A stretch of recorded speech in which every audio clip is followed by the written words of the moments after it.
El Instituto Mexicano de la Competitividad, el IMCO, publicó el Índice de Competitividad Urbana 2026. Este año el informe destaca una preocupante desaceleración económica y el impacto de la inseguridad, pero también abre el debate sobre las reformas urgentes que los gobiernos locales necesitan implementar en materia laboral, fiscal y de seguridad. Vamos a platicar con Óscar Ocampo, él es director de Desarrollo Económico del IMCO. Óscar, ¿cómo estás? Buenas tardes. ¿Qué tal, Darío Rogelio? Buenas tardes. Háblanos, por favor, sobre este índice, cuáles son los aspectos más relevantes que destacarías. Así es, como cada año presentamos el índice de competitividad urbana y bien lo mencionas, uno de los aspectos que destacamos es la desaceleración en el crecimiento de las 72 ciudades que evaluamos, que en 2024 la última edición del índice fue de 4.1% y para esta edición cae a 2.4%, ¿no? Una caída de casi 2 puntos porcentuales que, bueno, va en línea con la desaceleración económica que ha padecido la economía los últimos años. También destacamos el tema de que los indicadores de inseguridad se han elevado en la mayor parte de las ciudades. Hay casos muy dramáticos, como es evidentemente Culiacán, pero incluso en las ciudades con mejores resultados vemos un deterioro en la percepción de seguridad y en términos generales en los indicadores de incidencia. También el tema de la corrupción que no deja de llamar la atención, que si vemos el promedio de esta muestra, 82% de los habitantes consideran que ante su gobierno las prácticas corruptas son frecuentes, ¿no? Y luego si pensamos en la mejor ciudad, en este indicador que es Mérida, bueno, en la mejor ciudad con el mejor resultado, únicamente 7 de cada 10 personas consideran que las prácticas corruptas son frecuentes. Así es que no es ningún indicador para echar las campanas al vuelo.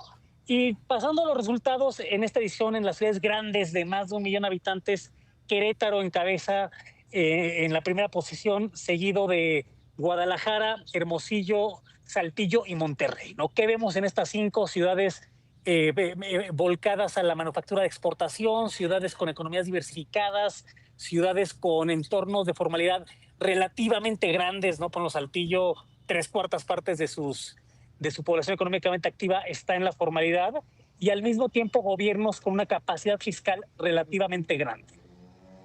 Sí. Óscar, platícanos un poco sobre Culiacán, el caso de Culiacán. ¿Cómo se ha impactado la competitividad en esta ciudad? El deterioro económico pues ha venido de la mano de todos estos temas de los mayos y de los chapitos y todo eso. Así es, y ya se refleja en los indicadores más allá del derecho, ¿no? Que en el indicador de derecho Culiacán cae a la posición 21, que es la última posición en el grupo de las ciudades más grandes, pero también vemos deterioro en cuestión de crecimiento económico, en cuestión de sectores presentes en la economía, en cuestión de mercado laboral, y todo eso hace que Culiacán en el ranking general caiga 9 posiciones, producto, bueno, de una razón muy puntual, ¿no? Que es esta crisis de seguridad que se ha reflejado en una parálisis económica a nivel metrópoli. ¿Cómo salen otros estados de la República Mexicana y cuáles serían los cambios quizás más drásticos, tanto para bien como para mal? Mira, un cambio importante, ¿no? Que hay que mencionar es la caída de la zona metropolitana de la Ciudad de México de la segunda posición a la 10ª posición, ¿no? Que aquí no hay un detonante como sí lo hay en Culiacán, ¿no? Pero hay una serie de factores, desde una menor actividad en el mercado inmobiliario, ¿no? Una menor producción de vivienda, que es una métrica que seguimos a partir de 3 indicadores. En tema de derecho hay un ligero retroceso en tema de incidencia y de agresiones a periodistas. En términos de actividad económica, también se registra un menor dinamismo, un menor crecimiento del PIB de la zona conurbada, y también en la parte de medio ambiente vemos un retroceso marcado en la parte de residuos sólidos y ajustado por población, ¿no? Esos son los principales cambios que hacen que la Ciudad de México tenga un retroceso en total de 8 posiciones.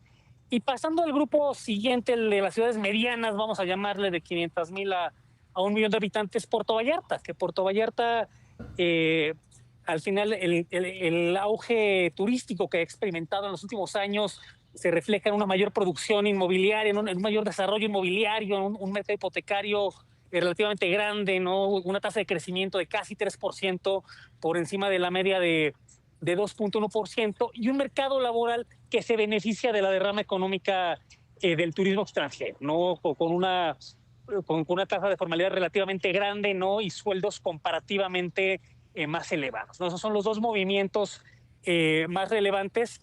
Y bueno, un tercero que muy brevemente vale la pena mencionar, el de Villahermosa. El de Villahermosa es la historia de la inyección de capital que recibió Tabasco para el desarrollo de la refinería de Dos Bocas, y cómo una vez que se concluyó ese proyecto, se reduce el dinamismo, se reduce la actividad económica, y vemos una baja de Villahermosa de 9 posiciones. Claro. Óscar, ¿las ciudades de la franja fronteriza norte mantienen su competitividad? En lo general sí. Tijuana, por el tema de derecho específicamente, ya estaba en una posición, en la posición 19 de las ciudades más grandes. Cae una posición, realmente se mantiene porque Hermosillo, por crecimiento poblacional, cambia de grupo, pero no logra despuntar. Ciudad Juárez gana una posición, pasa del lugar 13 al lugar 12. Económicamente tiene buenos números, ¿no? Y en términos de mercado laboral también tiene buenos números. Diría que esos son los dos casos más destacados de la franja fronteriza. Bien, entonces, haciendo un corte anual, dirías que la situación en términos de competitividad para los estados del país ha mejorado o se ha mantenido igual o ha empeorado.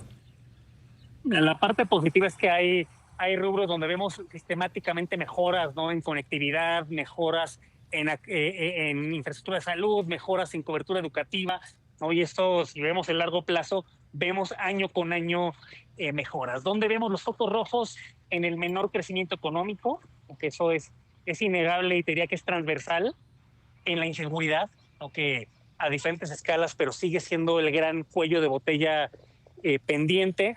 Y finalmente en la capacidad de los municipios de generar recursos públicos, en la capacidad fiscal, que al final te determina mucho tu margen de maniobra para hacer proyectos, programas, infraestructura, entre otras cosas. Exactamente. Y la parte de la seguridad también, que se ha extendido los problemas en diferentes regiones, Óscar. Así es. En términos generales, las ciudades con más problemas de seguridad no cambian en lo esencial, ¿no? En distintas categorías, pero bueno, Culiacán, que ya comentábamos, sí. Acapulco, Cuernavaca, Tijuana, ¿no? Dentro de las ciudades más grandes. En las ciudades más pequeñas, Celaya, recordemos que tiene un índice de homicidios muy elevado. Colima, ¿no? Que también producto de su población muy pequeña, pero tiene una tasa por encima de 120 homicidios por casi 1,000 habitantes. Así es que en esa parte vemos poca mejora.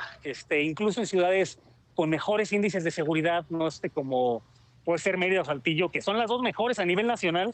Bueno, en las dos mejores a nivel nacional vemos un ligero deterioro. Óscar Ocampo, director de Desarrollo Económico del Instituto Mexicano de la Competitividad. Muchísimas gracias por la entrevista. Gracias a ustedes. Bonita tarde.